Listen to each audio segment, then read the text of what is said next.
Hello guys, so let's discuss about types of super heaters. Super heaters के 3 types है: radiant super heater, convective super heater and separately fired super heater.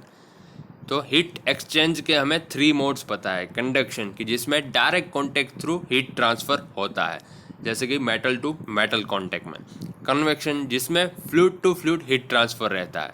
And radiation, सो उसमें जो भी चीज़ गर्म हो रही है, जैसे कि यहाँ पर कोयल है, उसमें से इलेक्ट्रोमैग्नेटिक वेव्स इमिट करेंगी, बाहर निकलेंगी। तो ये रेडिएशन जिसे हम कहेंगे। तो एक रेडिएशन मोड है जिससे हीट ट्रांसफ़र रहता है। नाउ फर्स्ट टाइप है रेडिएंट सुपर हीटर। तो रेडिएंट सुपर हीटर में हीट एक्सचेंज रेडिएशन के थ्रू होती है जिसको हम इसे रेडिएंट सुपर हीटर कहेंगे। सेकेंड है कन्वेक्टिव सुपर हीटर। सो यहाँ पर कन्वेक्शन के थ्रू जो हीट ट्रांसफ़र रहती है, सो हम इसे कन्वेक्टिव सुपर हीटर कहेंगे। नाउ एक लामोंट बॉयलर में ही एक एग्जांपल देख लेते हैं। यहाँ हमारी कंबशन चैम्बर है जिसमें हम फ्यूल को बर्न करेंगे। सो यहाँ पर वो फ्यूल जब बर्न होगा, बर्निंग रहेगा उसका, तो वहाँ से इलेक्ट्रोमैग्नेटिक वेव्स वहाँ से इमिट होगी। सो उसकी ही हीट एनर्जी को हमें कंज्यूम करना है, यूज़ करना है। सो कंबशन चैम्बर के नज़दीकी में ही हमें यहाँ पर रेडिएंट सुपर हीटर को रखना है। जैसे यहाँ डिनोट किया हुआ है रेडिएंट इवापोरेटिंग ट्यूब।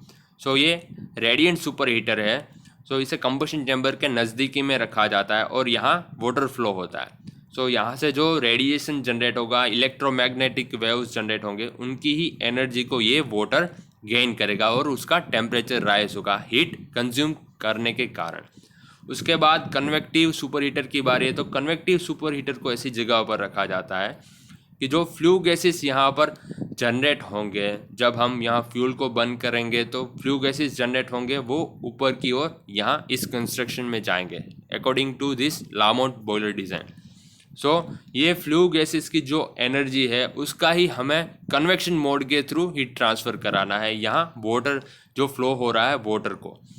नाउ यहाँ अगर देखें तो कुछ वाटर है वो स्टीम में कन्वर्ट हो चुका होगा, कोई वाटर बाकी है। So steam and water both are consuming the heat from the flue gases which is surrounding of them.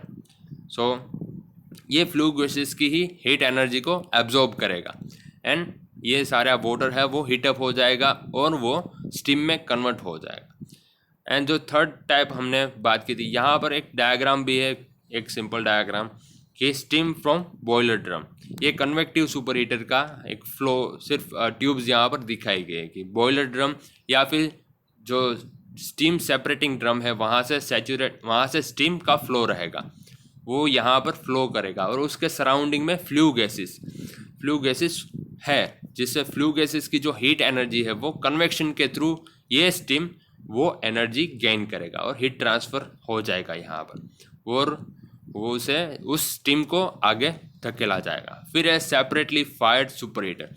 तो ये सुपर हीटर ये बॉयलर के बाहर रखा जाता है, जैसे कि ये लामोंट बॉयलर है, उसके बाहर कहीं भी सुपर हीटर को रखा जाता है और वो उसके लिए सेपरेटली बर्नर्स रखे जाते हैं हीट एनर्जी एक्सचेंज करने के लिए। क्योंकि जो सैचुरेटेड स्टीम हम सुपर हीटर में डालेंगे, सुपर हीटर तो बाहर रखा हुआ है, इन जो कंबशन चैम्बर में जो फ्लू गैसेस जनरेट होंगे उनकी एनर्जी को ये separately fired super heater heat gain नहीं करेगा। फ्लू गैसेस का यहाँ पर कोई काम ही नहीं, वो सुपर हीटर बाहर प्लेस किया जाएगा, उसके लिए अलग से बर्नर्स प्रोवाइड किए जाएंगे जो सैचुरेटेड स्टीम है उसको सुपर हीटेड स्टीम में कन्वर्ट करने के लिए।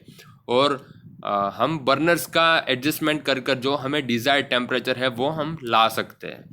एंड जो सेपरेटली जो ये सुपर हीटर है वो इकोनॉमिकल नहीं है, क्योंकि उसके लिए हमें अलग से बर्नर्स रखने पड़ेंगे, अलग से फ्यूल का कंबशन करना पड़ेगा। तो ये इकोनॉमिकल नहीं है, ये भी हमें बात समझनी है। And all the best guys.